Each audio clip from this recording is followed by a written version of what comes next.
Alright, my mic broke, so I'm splitting this into parts. Nice.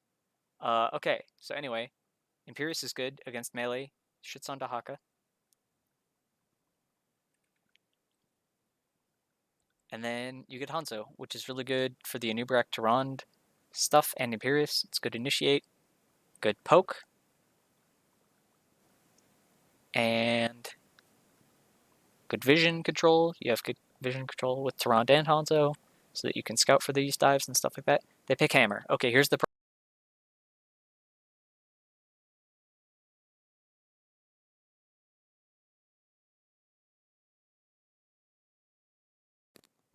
Hello? Alright, I'm back. I'm very frustrated at this headset dying. I have a new one coming in like 2 days. These are like the last videos I'm recording before I get the new headset. I'm so actually mad. Okay. We're good though. Alright. Hammer does nothing because you guys want to dive on Hammer and then you have so much CC and burst that, like, oh no, you just spam a Tyrande stun onto Hammer whenever you see her sieged up. She pops her unstoppable and then you just wait like 10 seconds and then you just dive on her and kill her instantly. And they don't have good tools at defending that from happening. And you free stack on Tyrande. You can also just poke with Hanzo very easily, and even Jaina as well. Like I said, you can go with the Q range build on Jaina if you want to. I don't think you end up doing that this game, but you discussed it, and I think you could have done it, but honestly, you guys shit stomped them this game super hard, and you didn't even need it, which is hilarious. Okay. Level 1, you're coming in here. See Hammer? Oh. Well, first Pi steps up here, and okay. From there, you see Hammer. You do see Johanna in this bush. Yeah, I probably wouldn't have expected Dahaka in this bush. But yeah, this is rough for Pi to just like get insta-killed. But early game kills don't matter. Like, look, nobody's killed a single minion yet. Look at the XP. This is the XP they got for a kill. It is like 1 minion. Maybe 2. It's like literally so minor. And he's back up alive in like 5 seconds. Yeah, you don't need to worry about that. But now you're going to be behind on the rotation. So, but yeah, Imperius can go top lane and try and get ahead on Dahaka's rotation. You can't stall their rotation bottom at all, so Sosquito goes down. He misses 2 minions here, because he can't really step up into them very easily. I would maybe use a stun. It's fine. Yeah, this is fine. Okay, because Jaina wants the globes anyway. Okay, Jaina can't do this camp, so Hanzo needs to be the one to do the camp. And Tyrande probably helps him, while Jaina clears bottom and then backs up, and Crafty just safe soaks mid at this anchor or whatever. Right now you're being slow on taking your camp, probably because the level 1 issue thing, and you guys weren't getting really set up in your lanes and stuff like that. Now Pi and Sosquito do this. This is like 15 seconds late, but it's kind of excusable, not that big a deal. They were also slow on their camp. So yep, owling their camp is good.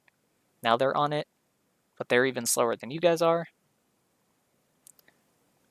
So, do we see the issue, however? Is that right now, right now the camp gets started. Crafty's anchoring. We have 2 heroes with vision mechanics that can check this bush for us. We have an owl coming up in 2 seconds. We see 2 of them are on their camp. And meanwhile, there's mid-soak happening. Johanna's catching the mid-soak. But Jane is having to rotate to catch the mid-soak. And okay, you barely didn't miss any minions here. But that's mostly because Johanna cleared your wave so fast. But Johanna should have sat in this bush and just soaked the experience while off vision and let her minions kill as many of your, or wait, let your minions kill as many of her minions as she could, so that way you would lose like half of this wave of experience. You know Joe's in this bush right now, but you can't really engage on her because you use Blizzard on the wave. But now also, there's a wave happening bottom that none of you are soaking, because you have 4 people mid. You don't need 4 people in a lane. Either Pi or Jaina should pretty much stay in one lane, unless you're going to be full-on rotating as 4, which you're not doing here. You're keeping people in lanes. Now Jaina has to go bottom. She sees them on the camp.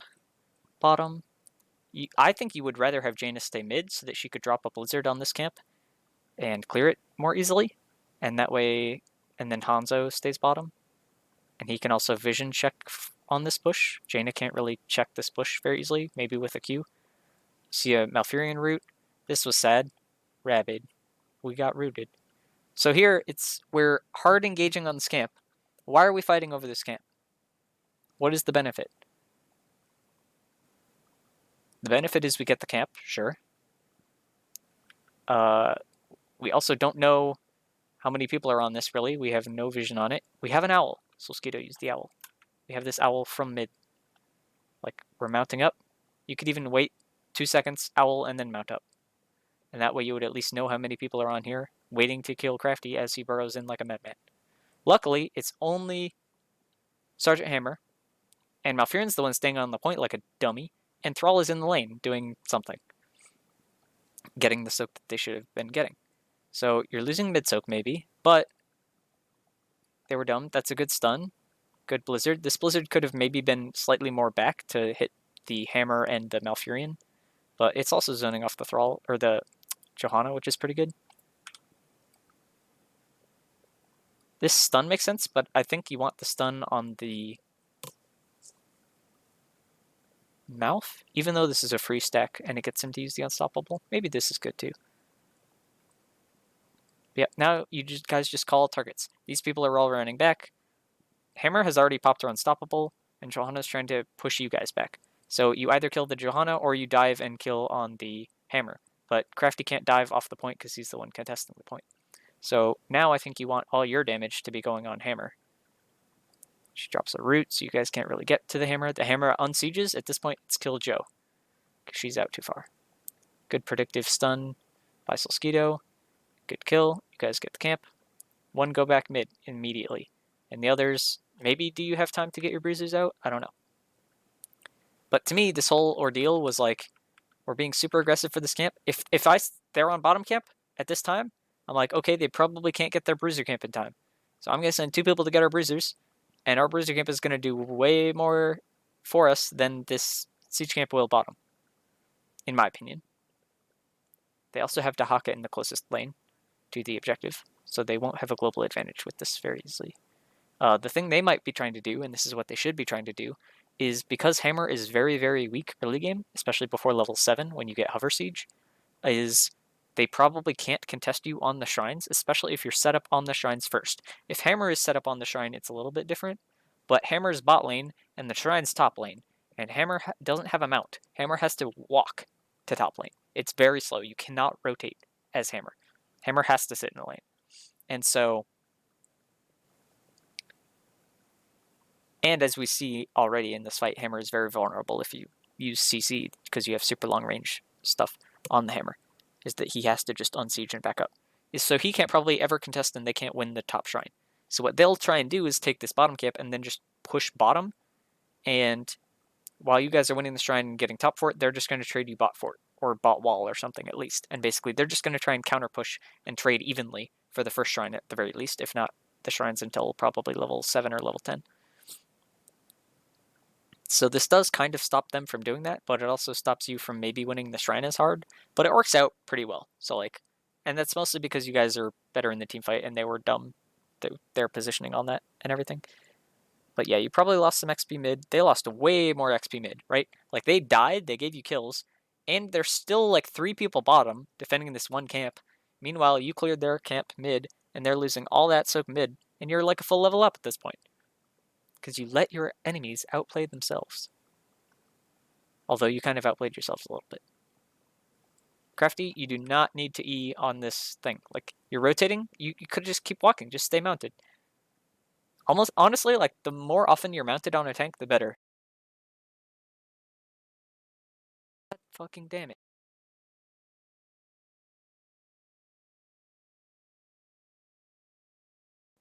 Alright, is it working now? Cool. You can hear a interspersed god fucking damn it in the middle of that. Cool. I hope that doesn't offend anybody.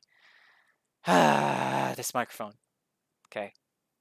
I'm very sorry because it might be causing awful noises also when it does that. Alright, anyway. Crafty, you don't need to do this. The longer you stay mounted as a tank, the better generally. Solskito's already here clearing this wave and soaking this wave. I think Pi should shoot a Q at it. There you go. And that way it would be cleared or whatever, but you don't need to E this wave. You guys are stepping up because now they're doing exactly what I thought they would be doing, which is pushing bottom. You guys are just pushing top. That's fine too. The question is, should Pi or Jaina be here pushing with you? Pi does not do siege damage because his W bounces off stuff, and Pi has explosive arrows. Meanwhile, Jaina wants globes from the lane, and her spells are on longer cooldown, so she can't really clear this as fast. I would maybe have Scott also helping clear this, because his siege damage isn't that great. Or Scott can go to mid and catch other lanes. Yeah, that's probably better. But I think you want to swap Pi and Rabbit here, in terms of who's pushing and who's clearing. Because I think Hanzo would have cleared closer to 30 here, rather than 20. And you maybe would have pushed these a lot faster. Although Jane is not level 7 yet. But Jane is also having to use all her mana doing this. That's also an important factor. So yeah, Jane is low mana. Here's the thing. Right now where Crafty is a good position, but so you were sending Scott down because they were like still pushing or whatever. Still see Johanna mid. Now Johanna left mid, she's coming up, and they left bottom. And then Scott's catching mid soak. Here you see that they're coming to contest you now. They're coming to defend. So now Scott can't be mid. So Scott, I think, should have gone mid earlier. Now he needs to maybe stall them on rotation if he can safely. Otherwise, he needs to come back up, and you guys need to fight. Right now, this bush is where Crafty wants to be. That forces them into this choke area to come in, which is like perfect for Hanzo and Jaina to dump Blizzard and like scatter arrows in and stuff like that. Here, you're just letting them walk on the point for free. That's because Scott isn't here, but regardless, you're not pressuring her off. She got over the halfway mark mounted. Nobody should ever get over the halfway mark mounted, pretty much. Now, Soskito is the one person who autos her at this point. She's this far into the objective. Crafty has not moved. I don't know if Crafty's AFK or you're all waiting on Scott or what. You're just giving her free access to the backline, and you're all getting pressured off the objective. You're up 28 to 0, right? Remember what I was saying in the other game, where it's like, if I give you a lead of 39 to 0, do you think you can win a shrine, even if you're down in the fight? And I think the answer is yes. If you're at 28 to 0, I think you should probably win that. I have faith in you. So Johanna already used everything and did 0 damage because she had no damage follow-up on her team. So she should have been inting there, but didn't because her team was not following up with her. Hammer's way over here unsieged. If I see Hammer unsieged, dive on him, kill him. You probably can't do that pre-10. Okay, that's probably bad advice. But the point is you can be aggressive when Hammer is not sieged. And Hammer is not able to step in and get sieged over here in a good position. He's way, way, way back here, off the screen, basically. Johanna is now still having to step in. So Johanna, stepped in, and her team didn't take advantage of her getting all this free space that you gave her. And so they all backed off, and now she has to step in again. This is what should have happened the first time. She gets stunned on the way in, she gets pressured off, even just by an Anubarak and a Solskito. And then, look, she can't step in any farther. Her team can't step in any farther, and they get access to, these 2 minions. Meanwhile, you guys are at 35 now, and you guys just finish off these minions for free. They all have to back up because the Punisher's about to jump on them. Here's the Thrall. Crafty is going in deep here to finish this off. This should be Pi back here, because Pi can, jump over these walls and stuff and get out, or even jump over these walls and get out. Crafty should be up here and looking on this Thrall who's stepping up in this lane super far. Thrall's inting. Spear him, burrow on him, stun him, Q, Blizzard, E, Q, Tarant laser thingy, lunar blaze, whatever, fall thing, this E, and that guy's dead. Because Punisher's going to jump on him in 2 seconds also. There we go. Look, kill this guy. Oh, it's Johanna, just kidding.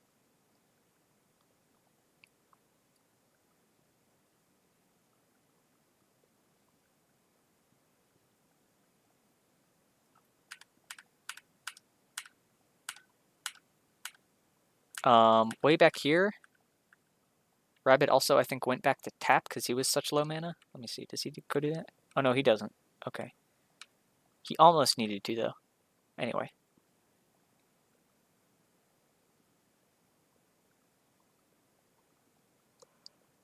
Clear the wave. Stun.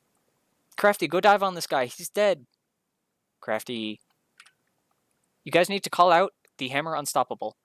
This is super good by Solskito, even though he's stepping in kind of scared to do it.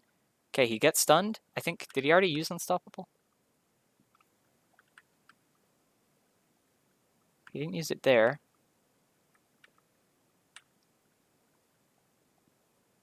I know he uses it somewhere. I saw him use it at some point. Oh, there he does. Okay. Well, still, he's unstoppable there. Wait out the unstoppable. Crafty, you have a Q. Q him now. Oh, if you guys have like any damage going on him, and Crafty's calling this. He's not calling it, I don't think, but he could be. Yeah, Crafty needs to be yelling, hammer, hammer, hammer, hammer, hammer.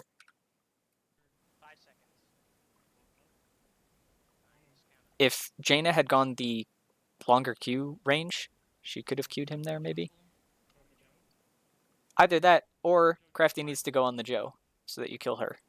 And then maybe you kill the hammer, because the hammer maybe doesn't get as scared of Crafty and has to back up as far or something. I don't know. Point is, that could have been cleaner, but this is still good. You got a fort, they got a wall and like half the fort bottom.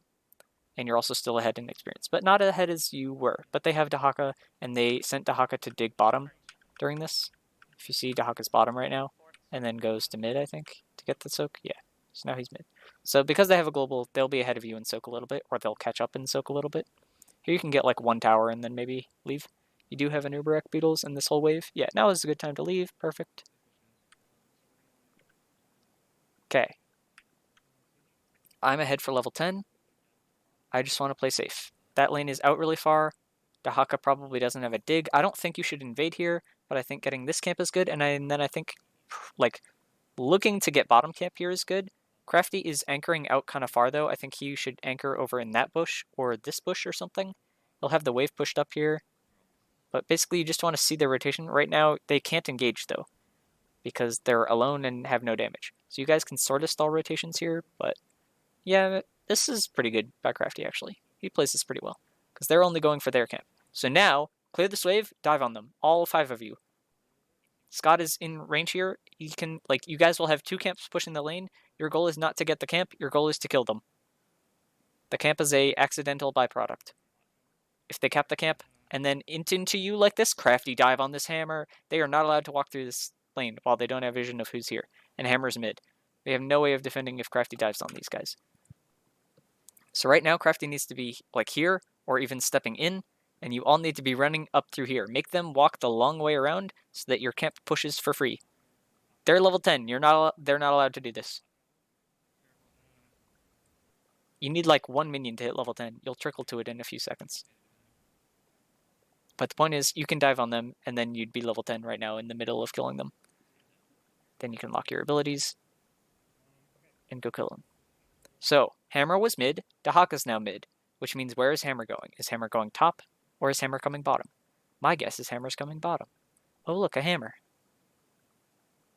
If you guys were saying, we're level 10, look for a fight. Crafty's saying, I'm looking for a fight, I'm looking for a dive. I'm looking on Malfurion, or I'm looking on Hammer. Hammer's rotating down. You guys are calling these rotations, and you're calling out where your advantages are. I don't think there's a single world in where Rabid is standing in this bush of this camp that's already captured. I think he's saying, Hammer's going to rotate down through here, Crafty's going to be here, I'm going to stand up here in this bush or whatever, and I'm going to walk around. When he gets a stun, I'm going to drop a Blizzard right now. I'm going to go EQ. Solskito's going to stun him. We're going to kill a Hammer even if he unstoppables, because he's going to be dead. But instead, the Hammer is allowed to rotate for free. Although, the Thrall is like dumb and face checks you sort of, for no reason. Uses, first of all, the Dragon Arrow might have been going for Malfurion. Are you calling this? Going. On who? Pi. Who are you looking to go on, and who are you going on?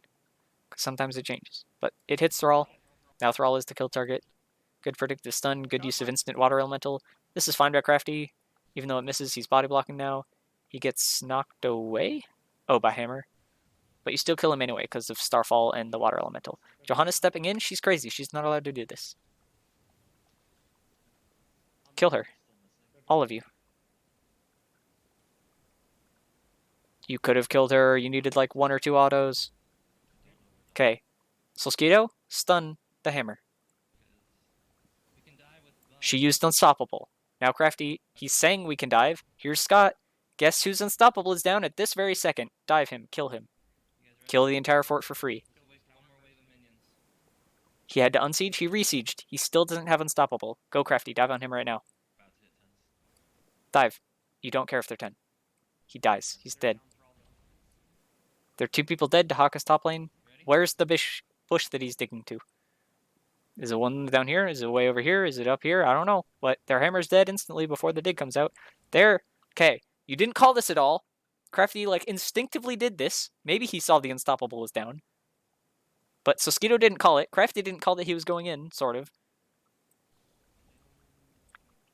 Soskito didn't have a stun to do this instantly to follow it up or whatever. You still get this kill, and this is still good. You still do what I say you should do, and it works out well. But that could and should have been more cleanly executed and planned out in advance. But look, now you get a fort for free.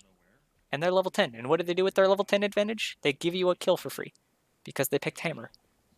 Into Tyrande, and their team does nothing to protect Hammer. And into a noob. And Hanzo. This is the worst Hammer pick I've ever seen. Okay, so you have a camp pushing bottom. You see them on their bruiser camp. You can take your bruiser camp, although you want to hold it for when the objective is up. You can free clear their bruisers, I mean. Hammer's bottom. Okay, I want to take this. I would hold cap on this until it's like 15 seconds before the objective or something. I would want to clear their camp, hold cap on ours, and then push in mid. Hammer is stuck bottom. So you have a 5v4 mid doing that. And their camp would be negated top lane, and yours would be free pushing top lane. Basically, right now you have pressure in top and bot lane. So, well, not bot lane anymore, but you should have had pressure top lane, and then Dahaka would have to be back there defending. Oh, look. This is, like, the best thing I've ever seen as a coach. This is the objective up in 4 seconds, and look, you guys are set up on the objective. This is going to be the most free objective of your life. You're on even talent tiers. They only don't have a fort in the bot lane. Your fort is nearly dead in bottom. You both don't have a well down there. You have all your ults. They have a global even. And you guys didn't clear a camp when you should have. Like, this camp should be dead. But it's better that you guys were set up on this objective. Okay, now look what's happening. Over here is a Thrall and a Malfurion. Here's how far away they are from their tank. Their tank is face-checking you. Crafty can right now just dive in right here, zone them off, and Johanna has to just walk back, probably blow Bless Shield to live. And then you either clear objective for free, or you continue diving on them. Rabid should be probably up further here, and Pi should be the one further back. And Pi could drag an arrow, and you could potentially just dive and kill all 3 of them. And look, previously on the top point, Johanna like got all the way. She entirely pressed you off the point for free, and you all just let her do it. You just backed up. You were just like, oh no, it's a singular Johanna on all 5 of our team. I'm so scared of the Johanna 1v5ing. And now you're like, oh, Johanna's face-checking us. Let's just hit her. Oh, look. Johanna's stepping back. And she got nothing out of it except used a bunch of cooldowns and got chunked for like half of her HP. And now has to get healed up. And like Hammer can't step in here. And oh, look. Now you're a 10 lead advantage and you're forcing out a dig. Okay, there's a dig come in. Where's the dig on? Should it have been over here? Absolutely. Would they have been to follow up a dig over here? No, because they're not set up on the objective, and Hammer can't press forward very quickly. So that line of scrimmage, they have to press it forward super slowly. Super slowly. And if you started out far enough on their side of the map, like where Crafty was in their opposite side bush, not this bush here, but the other one that's way over off the screen over here, if they have to press it so slowly that by the time they get the line of scrimmage, like to where this line is, you've already hit 40 minions, then it doesn't matter. So Dahaka can't dig over here because he would have no follow-up on a dig ISO tongue over here. So he has to go on the tanks, who he also does nothing with. Johanna's still trying to go on the DPS because they probably weren't communicating dig very well, so they wasted dig. They've now wasted Bless Shield, I believe. BFG hurts, sure. And Silence hits 1 person, 2 people. 2 people. Okay, Silence hits 2 people. And Johanna's at half HP. Thrall gets 100 to 0'd, insta-killed. Hammer is dealing 0 damage, so this fight is effectively a 5v4. They've wasted their global advantage. You get a spear on Dahaka, who's already used half of his stuff. There's Essence blown. Johanna's walking in with nothing. And inting. Okay. Hammer has to knock you back. As soon as Hammer knockbacks, he's dismounting himself. He's not dismounting himself because he's getting stunned. Solskito, would you like a free stun? He's unstoppable. Okay, that's fair. Unstoppable's down. Oh, Scott, I would like you to come spear the tastiest dinner of your life. And he's a free kill. But instead you're just free clearing this, which is fine too. You already won at this point. But look at how easy that fight was. You killed like 3 people, none of you died, and you could have gotten more kills, and you got the full Punisher. And they wasted a global, where they could have probably just kept Dahaka pushing top.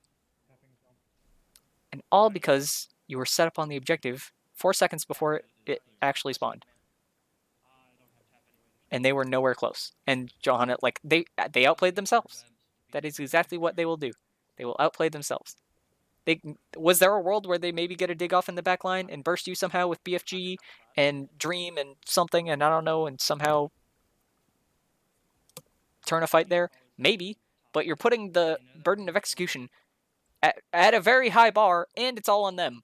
Whereas you're just like free, hands behind your head, coasting, chilling out, coasting your way to victory here.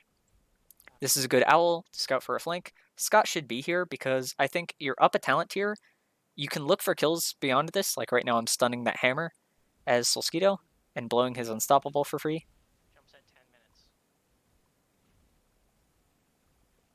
Solskito. Stun the Hammer. He gets rooted. Like, it doesn't matter who the Punisher's jumping on. I'm jumping on the Hammer as soon as he blows Unstoppable. There's BFG. He gets owled. Did he use Unstoppable there? No. Okay, well, you killed Joe anyway. The point was, you guys are gonna kill Joe, like, no matter what. Or the Punisher's gonna, like, you're gonna kill somebody here no matter what. But if you can also kill the Hammer by blowing his Unstoppable, that's good. I think, is this range long enough for Solskito to do? I feel like it should be long enough. Maybe he has to step in a little bit, but, like, they have no threat to him if he steps up to, like, where Crafty is right now. He could step in a little further and get a stun on the Hammer. And then you'll do the same thing you did at the bot fort, at the bot keep, and just insta-kill him. Instead, you kill Joe. Oh, now you're going to kill my Furion. Oh, Crafty can't follow it up or whatever. If you had Scott here, you would just kill, like, all 4 of them and instantly win the game at 10 minutes. Maybe you wouldn't end the game, but you would get the keep. The point was, I think you probably get 2 kills there, and you should get the keep. You have a wave coming in right now, and you guys are backing off. And you're a Nubarek. So right now, like, you don't have a wave. But you do have a catapult. Just protect the catapult. And you have a wave coming in. Scott should be down here. You guys don't need level 14 for this push. What you want is kills, and that'll secure the keep. There's a world where you maybe end here. But you definitely should get a keep here. And then if you're up a keep for the rest of the game is free. You would have traded a fort for a keep. Instead, Scott defended a fort, and you didn't get a keep. Well, and didn't even defend the fort, because he still halfway came down. He's trying to kill Dahaka here. Does he actually kill Dahaka here? Oh yeah, this was... Scott didn't call this very well, but this was Dahaka's suicide dig. He burned it to get away from him. As for why he came here of all places, I have no clue. But that was a mistake.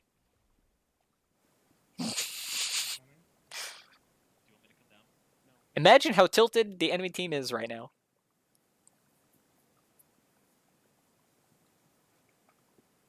Their Dahaka just inted. Straight inted. The hardest int I've actually seen in all of Div B so far. You got 2 camps. You could even get a 3rd camp here and push mid. They're going to have to respond to bottom because they don't want to lose a keep.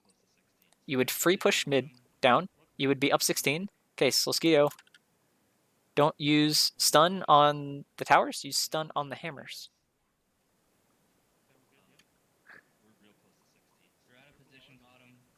Oh, look.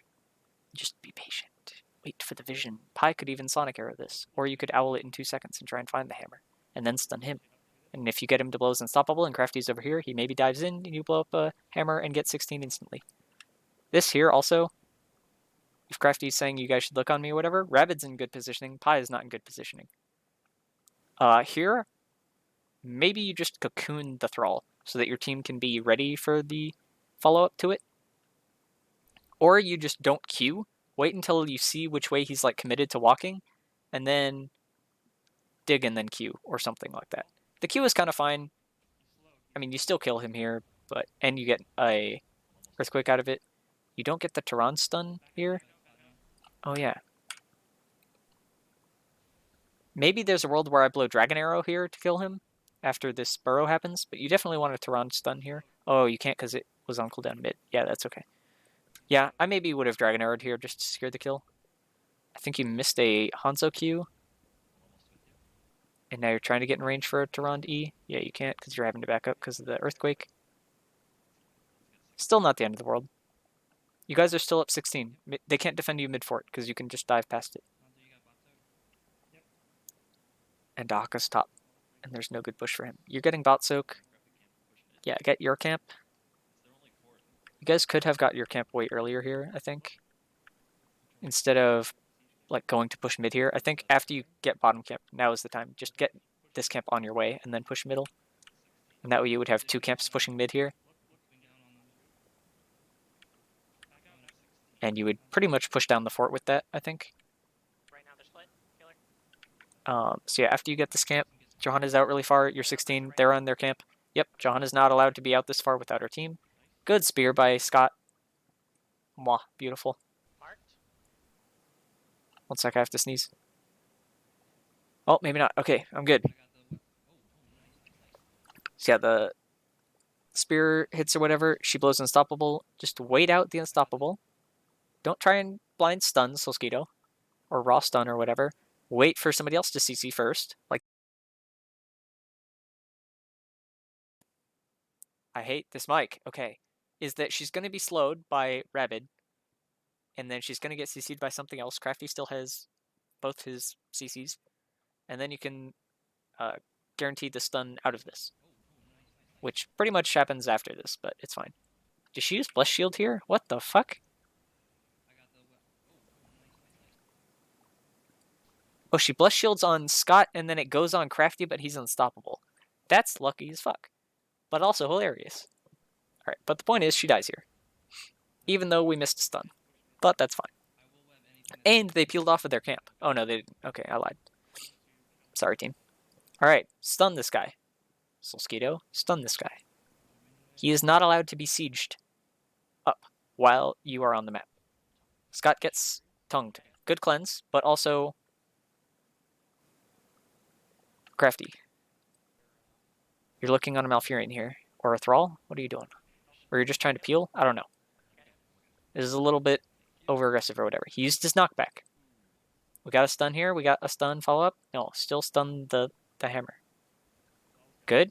Call out. He used unstoppable. Now he's a free dive.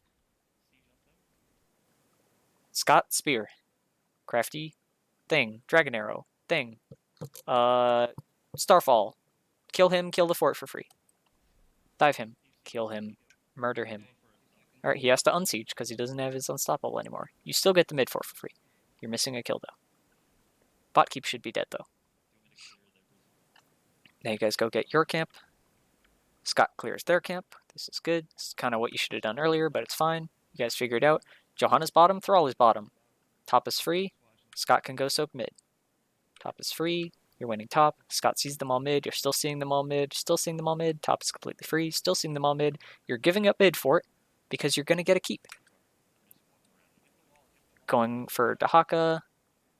Getting stuns on him. He's slowed. Good cocoon. This is literally a timer. You can time the stun. Solskito. Not like this. Gets a burrow. He probably would have gotten that burrow anyway, actually, under your stun, because he can buffer it. That's okay. It jumps on him, though. That's lucky.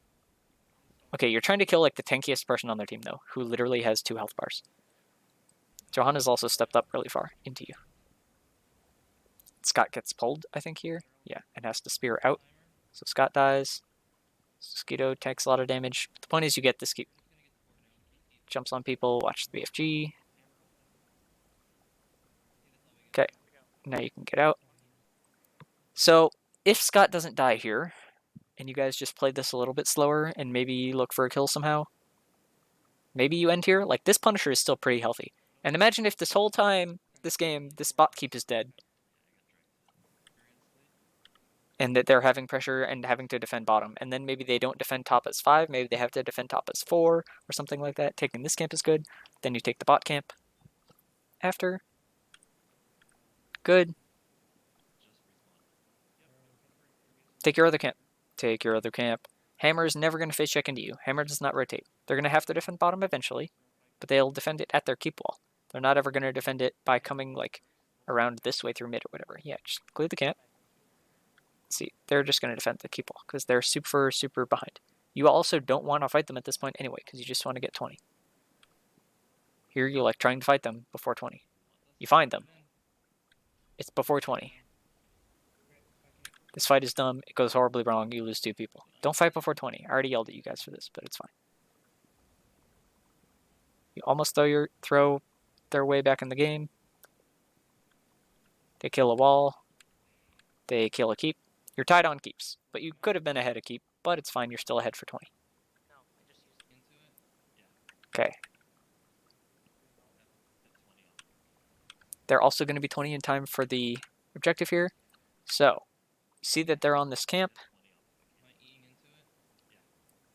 Okay. This is brave by Crafty, but it works out. Get a stun on Dahaka and Thrall. Dahaka's super chunked here. Who is this dying? Scott, it looks like. Dragon Arrow should come out probably earlier than this, but that's actually pretty good. Good Blizzard. Trade 1 for 1. Good Cocoon. Good stun on Thrall. Ooh. If Pi and Rabid are walking in here and Crafty is calling that he's going on Thrall and they're walking in through here, you guys insta-kill Thrall. Maybe he's just zoning, but he shouldn't use stun. The Burrow is maybe fine, but hold stun so that you can kill Joe out of this. Oh, you rewind actually to get the... Yeah, that's kind of okay, to get the Burrow. This is unstoppable here. Good stun. Solskito. We're stacked, baby. She's dead. So now you traded 1 for 2. And they're having to defend top, which means you get the objective for free. Crafty, you don't need to anchor because they're not going to invade you, although Hanzo's top. Because he has a global, although he technically doesn't have a global at the moment, but he could. Okay, yeah, at this one, hold it.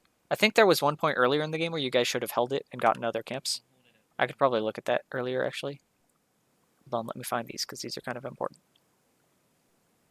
I don't think on the top one you could have held. I think it was one of these other ones.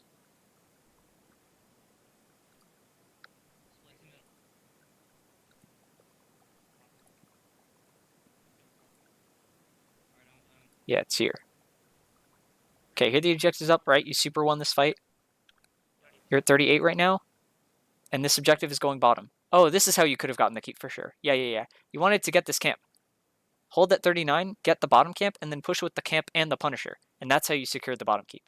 Okay, I was wondering why it felt so much easier in the earlier replay review I did than this time. This time it didn't feel as easy or free, and I couldn't figure it out. Okay, it's because you should have had the camp pushing with you. Yeah, you can hold this one at 39. There's no way they're ever, like, taking this from you or whatever. And you have all 4 people here. You could have gotten this bottom camp. Honestly, you could even do it right now. These 2 globes, not that important. You could still even do it right now. Pushing this wave is good, but like the Punisher will push the wave itself. It's taking 0 damage. Do the camp, do the camp, do the camp, do the camp. You could have maybe done this other camp too, but this one for sure. And then push with it. That's how you could have gotten this keep. Okay. This top one, I don't think you could have. Okay, so here's where the fight ends or whatever. Here you guys are clearing this. If we're clearing it because they're dead the whole time. This time you hold it 39. Same thing. Get the bottom camp. You guys are prioritizing getting this camp. This camp is super safe. You don't need to get this camp. Solskito is super dangerous here getting this camp. It's going to take him forever to solo it. Okay, I think... Did you even actually clear this camp? No, you didn't. Alright. You wanted to do this camp earlier, right? Because this thing now isn't going to get stalled as long on a wave. Do the camp faster. You got to get the camp capped and pushing... Because they walk very slow, both of them. So here,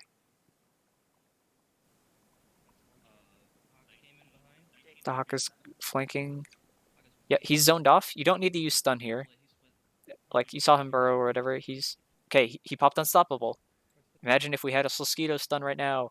Still, Crafty, dive on him. Scott, spear him. You can't because there's a root. Yeah, somebody's calling the unstoppables down. I don't know who it is. Jumping is soon. I still think you go on hammer here. Personally. Rather than... Okay, she unsieges. Still going on Thrall. Almost kill Thrall. Not quite kill Thrall. You guys get super chunked. Sliskido's low mana because he was trying to solo the camp bot lane and nobody was helping him for like ages. Punisher's trolling, looking for a mid fountain or something. Clear the waves.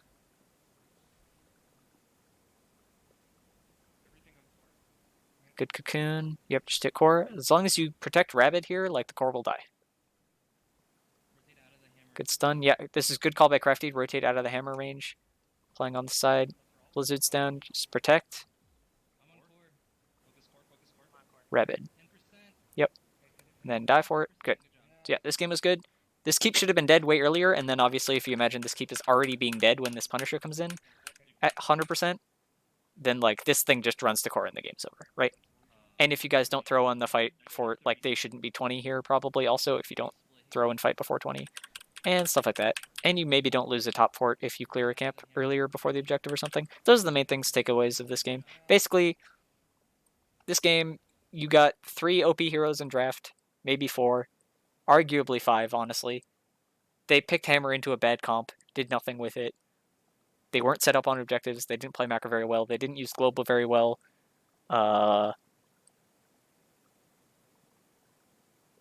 And you still, like, didn't even push your lead as hard as you could have, and you still stomped them. And this game wasn't actually that close. It was kind of close because you almost threw at the end, but other than that, it wasn't that close. And then Dragonshire.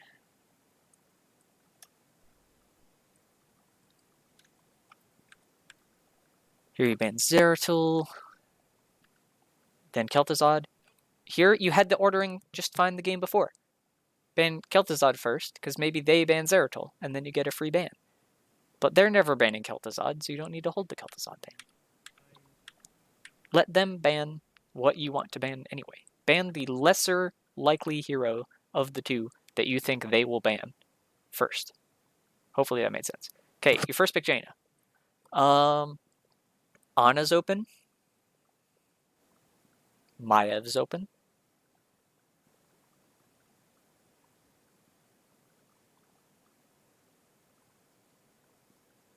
Abathur is technically open. You guys don't really play Abathur, I don't think. They go Tehran DTC. Anna, Maev are still open. I think this is fine. This comp is good. Just pick Maev first, and then pick Jaina Stukov, most likely. Or Jaina Anna works perfectly fine too, because you can just nano boost the Jaina while she dumps all her damage in the thing, in the cage. They ban Garrosh. You ban Hanzo, because you already have your DPS. They pick Kael'thas Kerrigan. All you need to do here is have a way to negate the Kerrigan. Arthas pretty much shuts down Kerrigan very hard. So there you pick Arthas. And then Johanna also shuts down both Kerrigan and Tehran. So I think I like taking Johanna main tank and Arthas in the offlane. And you almost get there. You had like the right idea the whole draft. You could have taken both. Because you don't need to win the offlane. You just need to stomp the 4-man. As soon as Kerrigan gets picked, like most of the comps from that point on in draft revolve around just making sure the Kerrigan can't 1v5. And then they pick Nazubo, which does nothing into Imperius anyway.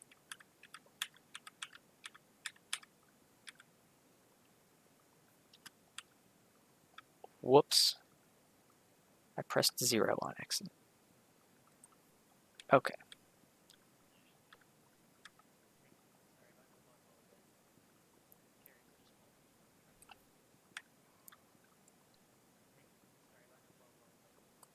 Crafty stepping in the bush. You guys are not ready to follow up Crafty stepping in the bush. Pick talents way earlier than this. You have like a 40-second countdown or something, and then 10 seconds walking in the lane. Pick the talents earlier.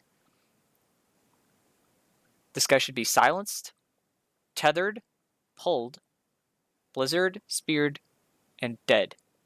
Because he already power slid, right? Johanna can unstoppable, she's fine. He does his knockback thing, he gets pulled back. Can't get the sleep on him. The spear doesn't come down, blizzard doesn't come down. ETC's inting right now. He inted. Kill him. Blizzard goes down on these two. These guys are squishy, it's fair, but this is why we call targets. You could go on Kerrigan here too. She's very squishy early game. Pie. Dodge the bomb. I'm mad. Yep. Okay. So here, your job is clear the wave. But Kael'thas has stepped out, and he's standing on top of the wave. So imagine if you could clear the wave and clear a Kael'thas at the same time. Well, luckily, abilities are AoE, and you can do that, in fact, exact thing. Get a spear, get a blizzard. We're stacking. Pulling them out of the blizzard, but then pulling them into the blizzard. Imagine if there was a silence underneath that. We're resetting. We probably should have gotten 1 or 2 more kills there, honestly, on the Kerrigan and the Tyrande if we were more coordinated on this.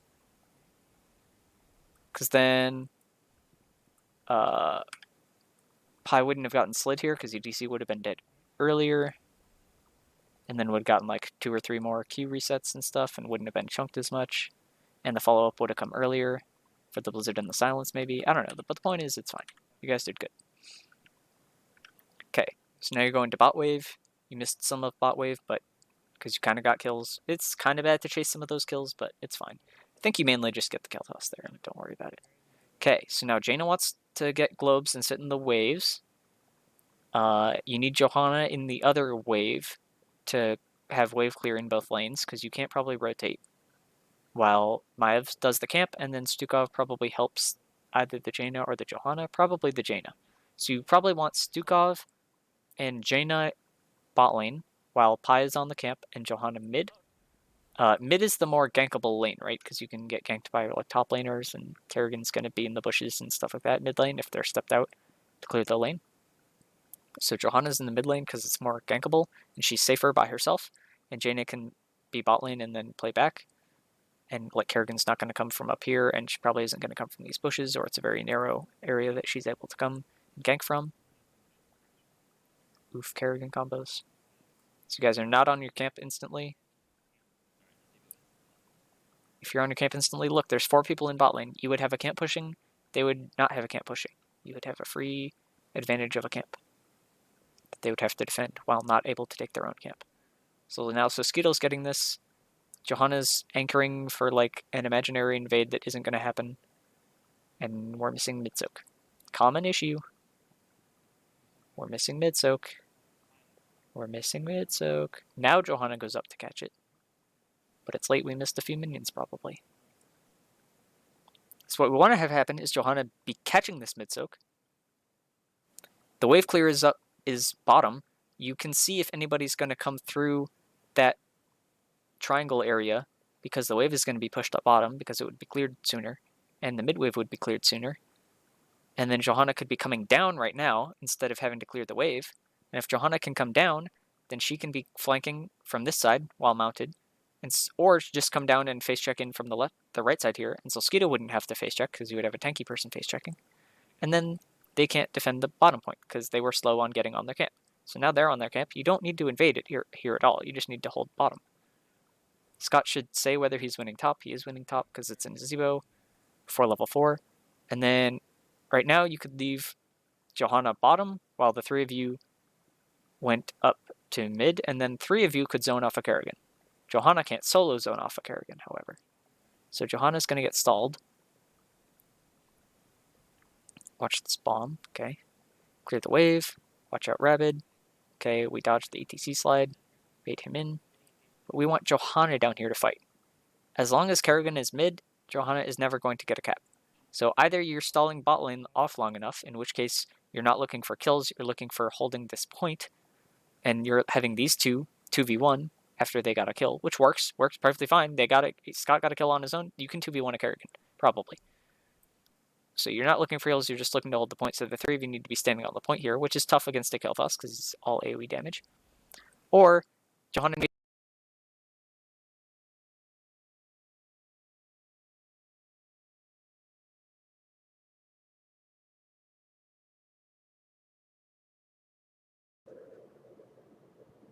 Alright, is it working now?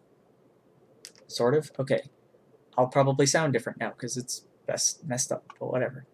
So what I was saying was, or Johanna says that you're never going to kill Kerrigan and get the cap off here or whatever, and comes down, and then you're 4v3 bottom, and that way you can probably look for kills here.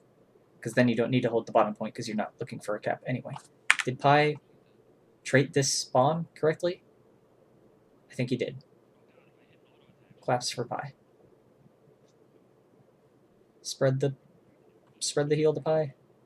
Rip.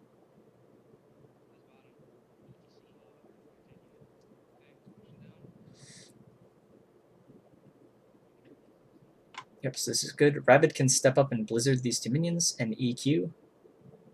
Because he has the Pierce. Look, as soon as Crafty's down here, they have to back off. They can't hold the bottom point 4v3. But now you're also losing mid-soak. And you're losing top because Scott came down mid and then had to back. Because he got super low fighting Kerrigan. He was already low coming down. If Scott had stayed top, then you probably could have won DK here. So this was like a missed opportunity to win DK early game, I think. Not that big a deal, but it's okay. So now you can do the same thing. Now you're waiting for the same opportunity, right? Which is Johanna clears mid, you guys clear bottom, eventually the camp respawns, your camp will respawn sooner than their camp because you got it way earlier. You will do your camp, the camp will push in the lane while they don't have a camp. They will have to be pushed back while they defend your camp. You get the point. If Scott can win the point during that time, you win a DK.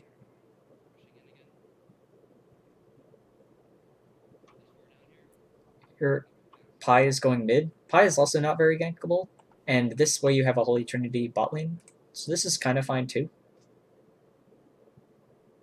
But you have a lot less kill pressure with Maiev compared to Johanna, especially early game. Once Johanna's level 10, it's a bit better. If they had layered their stun there, Rabid probably could have died. And Maiev can't really fight Kerrigan very easily either. So yeah, for some reason the KT is stepping on the shrine and the ETC's not, and you're able to just zone him off or whatever. ETC, like, their damage is all sorts of split up here, being weird. Kerrigan's looking for a combo on somebody. She's losing XP mid, which is how you guys are almost a full level up right now. And also from the Nizibo dying top lane. You got the wave pushed in there that he missed like a wave and a half almost top lane. And maybe mid when you pushed Kerrigan back. So yeah, now you guys are winning this. Crafty can stay bottom here and try and hold this. And while Maiev channels, which is what he does. So that's good. Crafty shouldn't die for it. He has traits. That's good. He can Q once, mid, hit both towers, and then come down. You want to push bottom. There's 3 camps that push bottom. Also, Scott is like bodying top lane right now. This is a wave crashing in bottom. You want the DK here to amplify the damage that this wave can do to these towers. Bring the DK down bottom. You could wait until they show mid and like commit to the DK being mid or whatever, and then rotate down, because the DK will rotate faster through this tribush area than they will having to go all the way around and come back to where Kael'thas is to defend it. Yeah, this is kind of fine, but you're still wasting a majority, well, maybe not a majority of the time, but like half the time mid, not really getting much when that wave didn't do much. Here you want to have the Qs hitting both towers. I can't tell if it's in the bottom tower. Oh yeah, it is. Good.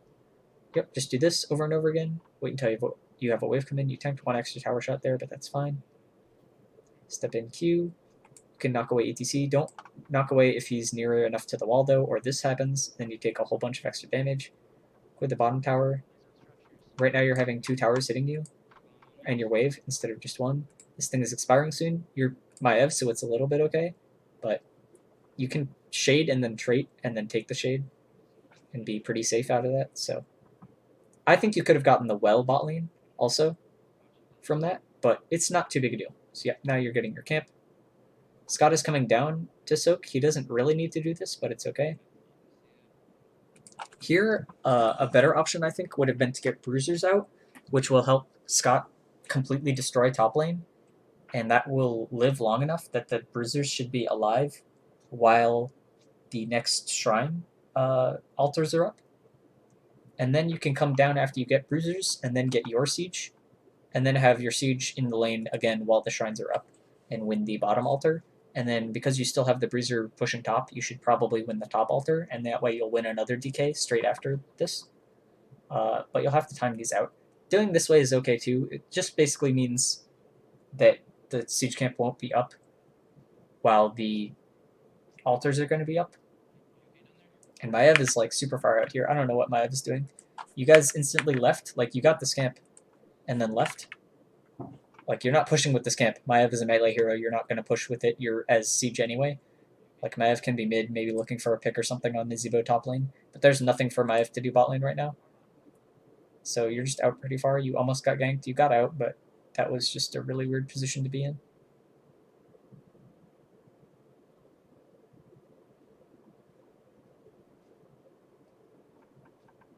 There you go. Top camp. So this is kind of the problem of doing it the other way around from what you did, is that right now you started bot lane and then left bot lane, and now we're going to have to come back down. Whereas the other way you would have just gone up and then down. And that way you're here for this a bit sooner. Like maybe right now you're not doing siege. Maybe right now you're just defending and they don't get as good of a push with their siege as they do. Because Pi can't really defend. Or Pi should have just come up and done bruisers with you to clear that faster, or any number of things. There's a couple options. But right now you guys are level 10. Kerrigan's slowed. You need to kill like one minion and you're level 10 here. And then you can Bless Shield and insta-kill her. Bless Shield, Lock It Crafty. Control. I don't know whether it's control 1 or 2 for Johanna. I don't play Johanna. But and Pi can go in either on her or to Rond and look for a tether. Rabbit doesn't need to be that scared. You guys are kind of split here, chasing too far. Pi? Yeah. Going this wave is fine. So they got a pretty good push off there. But you have the camp pushing top lane. Okay, you're up level 10. Take bottom bruiser. They can't defend against it. You need to get something that'll win you the bottom point. You could take the well maybe too. Yeah. I think taking bottom bruiser would probably be better than the well here. Because the bruiser would get the well, and maybe the bruiser gets you the fort also. Scott needs to be scared. Oh, okay, he's back. I was going to say Scott needs to be scared of them pushing in the top lane. Let's see. Press the button again, so I got to get back to where I was. Roughly around here. So yeah, you guys could have done this with the bruiser still. This is just a little bit more iffy, because right now you don't have spell armor, and you have less minions to tank the towers. ETC's coming in. He's looking for a slide on Pi.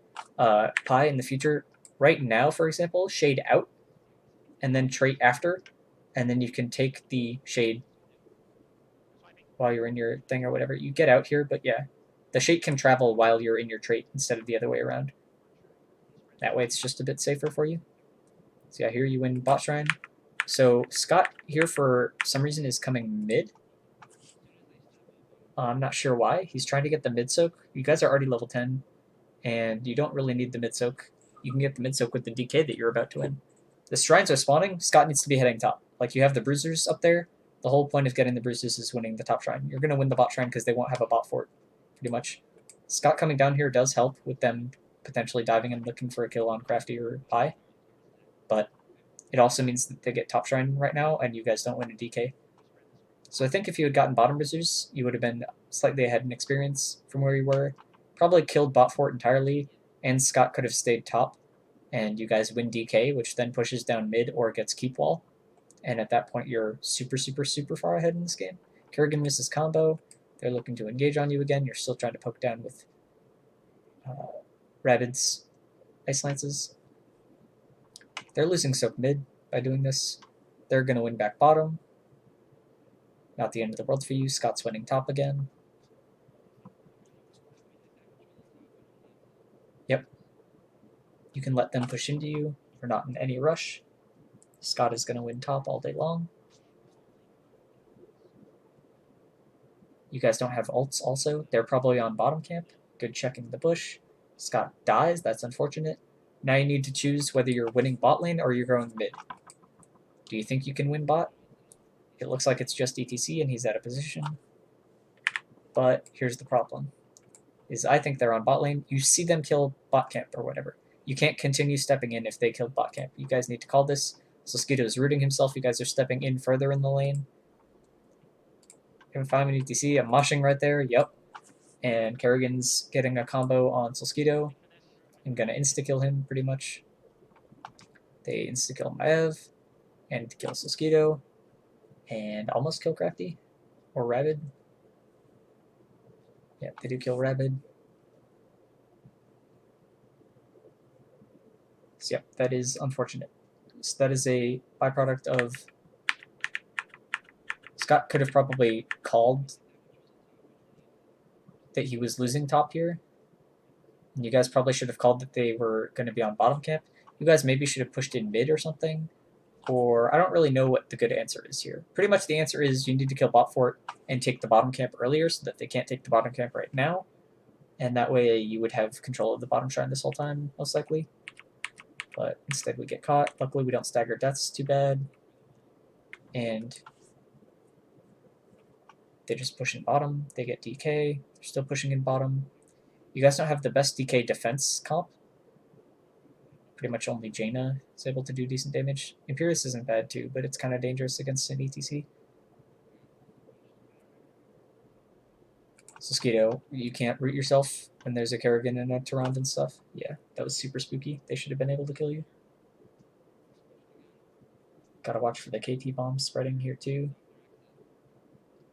Can't chase in super far. This is kind of sketchy. Kerrigan gets a combo on Crafty. Crafty gets knocked away. He's going to try and spear Mizubo. I don't think you're unstoppable when you're queuing. In fact, I know you aren't. They use Ultralisk, so you're getting ults out of them, which is good, at least.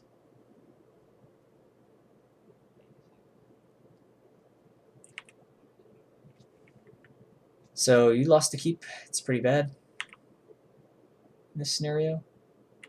Here would be a good time to try to get your bruisers. You probably have to give them your bot siege and then just defend again and clear both of them. But you need Scott to be able to win top here. And Scott is super vulnerable to ganks now if they have full map control. And the problem is winning the spot siege doesn't win you much map control. You're doing the same mistake again as doing the camps the other way around. I can't be out that far. Camp is slow pushing. But Scott just has to get pushed in top because they got their bruisers first while you guys are still getting yours. You're looking to try and engage. Scott has a bomb and exploding.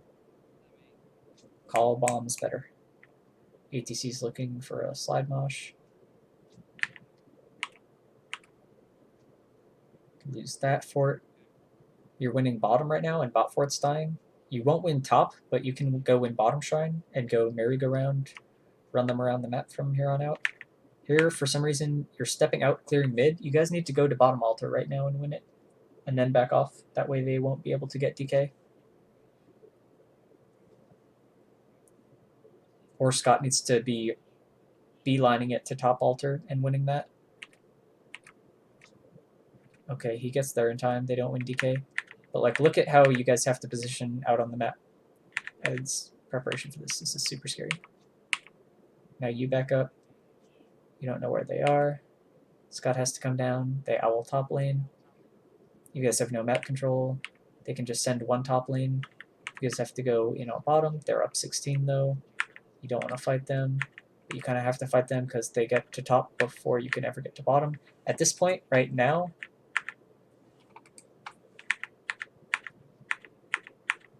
okay, Scott's leaving top. Right now, you guys have to look to go bottom. Okay, mount up. You guys have to, one person dismounts and clear this wave, maybe Rabid. There's ETC, he's trying to back you up. Kerrigan's down here backing you up. I mean, you only see two of them. Maybe you look for an engage there. Scott's coming down. You see Nizibo mid. There's a camp. One of you need to ignore this camp and go on the shrine right now. You see them mid. Beeline it for the shrine. Scott, beeline it for the shrine. And Crafty can maybe stall once mid. No, Nizibo's not even down there. Scott would be able to get to bot shrine in time. So instead of you having to fight them mid, Scott could get to the bot shrine here. And you guys could clear and probably get 16 at this point. Ooh, somebody gets there in time, so you don't have to do that. That's still sketchy. Crafty is stuck in a really awkward position though. Crafty, just run to your fort mid. How do you get stuck here? Yeah, this is a super unsafe path to rotate through. There's UTC. They're trying to chase on Crafty. He's fine. Pie's dismounted though and kind of in trouble. Alright. Now they're winning bottom again. So now you're going to have to fight them. And you're down 16. And you guys are still trying to clear bottom. And this is just like reacting slow. Like after this disaster was averted, Pie needs to get back. And then you see Nazubo coming down. Go up to top somehow. Probably through bruisers. But here you need to go to top. You don't need 2 people to clear bottom. You don't need 3 people to clear bottom. You don't need 4 or 5 people to clear bottom. 1 person to clear bottom is fine. The other 4 can go top. Maybe you save them from getting a DK here. So yeah, here you kind of have to just hard engage. You stall the shrine. Trying to get on Kerrigan. Good bless shield. Gauge goes down. You guys are getting chunked out super hard though by Kel'Thas. Stuff like that. Rabid's chunked out. 3 dead. At this point, they should probably just run in through bottom and try and end the game, but they kill midkeep instead. And then they do actually just win the game from that. So that was kind of a byproduct of getting behind earlier, and a lot of that was camp timings and stuff like that. And I think the Kerrigan was kind of a problem. Imperius wasn't able to do much, even though he won top lane super hard. That was also part of the camp timings, stuff like that. But you guys could definitely 2-0 or 2-1 this team if you didn't go to Sky Temple first, which now they might take you to Sky Temple intentionally. So I think you guys should have a plan against them on Sky Temple that involves them banning Dahaka. I think if you guys just tried to play that map like standard straight up or whatever, like you guys seem to win most of the fights in the macro, and they outplayed themselves. Like they're not that good. You guys can definitely beat them, as you showed on Infernal Shrines. Infernal Shrines was a really well played game, aside from the level 20 fight, or before level 20 fight thing. So that's my review of this one. And then yeah, you could have pushed your advantage also harder on Infernal Shrines, and like held the Punisher to get the camp pushing with it when you won the fight super convincingly, and that way that game would have been super one-sided basically. So yep, that is my analysis.